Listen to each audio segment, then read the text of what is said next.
Good morning. So let's continue with the United Kingdom of Great Britain and Northern Ireland. We just call it UK. So today we're going to talk about basically the concept of the reason that we even study the United Kingdom is what it represents for this class is that it is a liberal democracy. It is the most democratic country that we talk about. So what we're going to try to figure out is how it became that way, and then what kind of blueprint it might leave for, emerging democracies, or, what cautionary tales or whatever it might give for other countries, and kind of as a basis to compare and contrast on. So we're going to start with, before we get into the idea of it being a liberal democracy, we're going to start with the basic structure of government. Now, keep in mind, this basic structure of government has existed for, over 800 years, okay? So that is definitely something to consider, especially when we start to look at countries like Nigeria, countries like Iran, I think Nigeria, Mexico, that are struggling to be fully democratic, that they are really pretty early in the game, okay? So the first part is that the United Kingdom is a bicameral legislature, and we've talked about bicameral legislatures before, and usually bicameral legislature, so far we've discussed it, that they are ways to represent regional governments in federal systems. And in the United Kingdom, it is not a federal system, it is a unitary system of government. And the bicameral legislature represents something different. So together, actually, all of these together are considered parliament.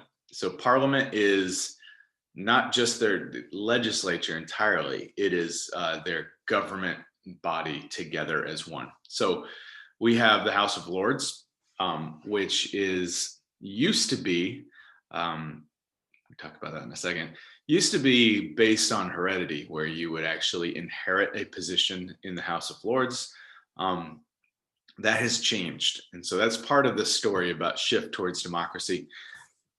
And then you have the House of Commons, which is the lower house of the legislature, and it is based on population. And these are all elected in, okay? So that's the basic kind of premise. And you also have, actually, in the House of Commons, together, after a general election, they choose who the prime minister, who the head of government is going to be. So you vote for members of the House of Commons, and then they in turn vote for the prime minister. So it's usually the majority party, but we'll talk about that more when we kind of look at institutions. Then you have the monarch, who's the head of state. This is Queen Elizabeth II. She's actually the longest serving monarch, I don't know about in Europe, but in the history of the United Kingdom. She's been sitting on the throne for 65 years, which is a long time. Let's see if we can do here. Actually, it fits perfect, doesn't it? Okay. So the big key that we're discussing here today is gradualism, how the UK moved from a position where only the monarch was in control to a position that the House of Commons was in control. So gradualism is the concept of the slow transition from authoritarian government to a liberal democracy. Now, there's one thing to consider is you're going to hear, if you're reading the chapter in the book about the UK, it's going to talk about constitutional pieces. Now, there is no singular written constitution in the UK. It is a collection of laws that build upon each other. That's one idea. And then each law sets something called precedent. Okay? Precedent is, it's also the idea of common law, is when a judge makes a ruling, future decisions are based on that ruling. We're going to talk about this one more in class a little bit, how precedent actually works. So starting way back in 1215, now we're not going to go over all these pieces. We'll just kind of look at glimpses, and so you get the idea. 1215, I mean, think about that. That's what, 805 years ago, was when the King of England, before it was the United Kingdom, it was just England, signed a power that basically created the House of Lords. So signed a document, the Magna Carta, that limited his ability as monarch a little bit, and then gave power, some decision-making ability to major landowners in his kingdom, right? And so this is the slow disintegration of power from the hands of a single person, the monarch, to the hands of the House of Commons, and that would be 650 elected people, okay? So then you kind of move forward, fast forward quite a bit. 1689, you have Bill of Rights that gave basically basic citizenship and human rights to citizens of England. The Great Reform Act gives more people the right to vote. You have all of these different acts and laws that are either created, actually, the further you go down, here's a big one in 1911 here, by the House of Lords and government together, usually from like built on pressure from citizens. And then in 1911, there was a big law act that is important. It is the Parliament Act. And what that does is it transferred power to the House of Commons largely, okay?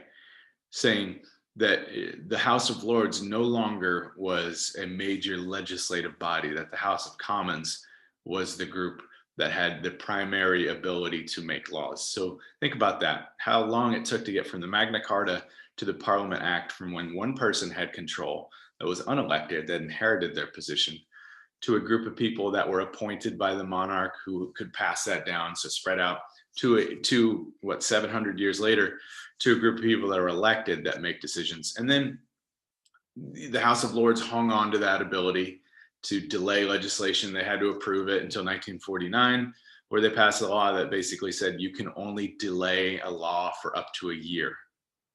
And then, so then slowly that power shifted, right? We're going to look back here, from the monarch to the House of Lords to the House of Commons. And currently the House of Commons is considered probably the most powerful democratically elected legislature in the world, because there are all major checks, which we're going to go over with the institutions, are within the House of Commons.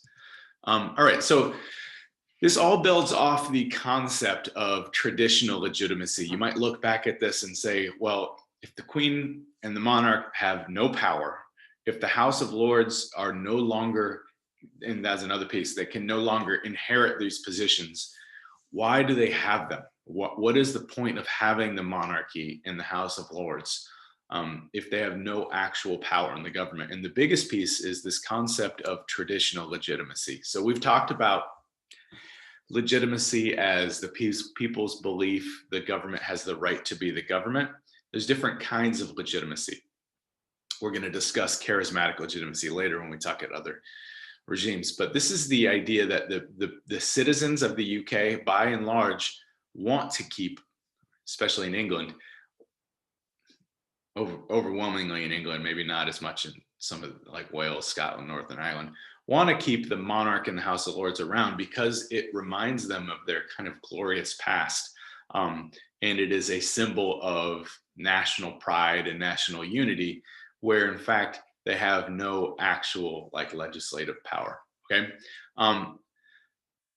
Currently, I would say that the House of Lords, their feature as far as the government is concerned is they still have to oversee laws before they're passed, and they might be composed of people that are otherwise unrepresented in the government. So people of all religious backgrounds, of all,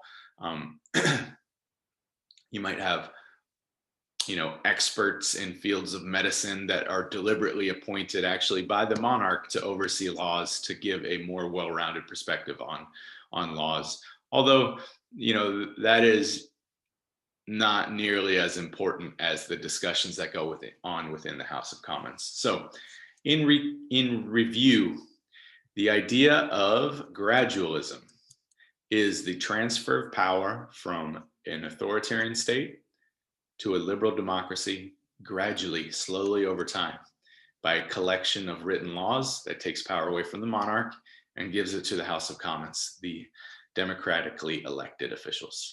Okay, looking forward to seeing everybody soon. Stay safe out there.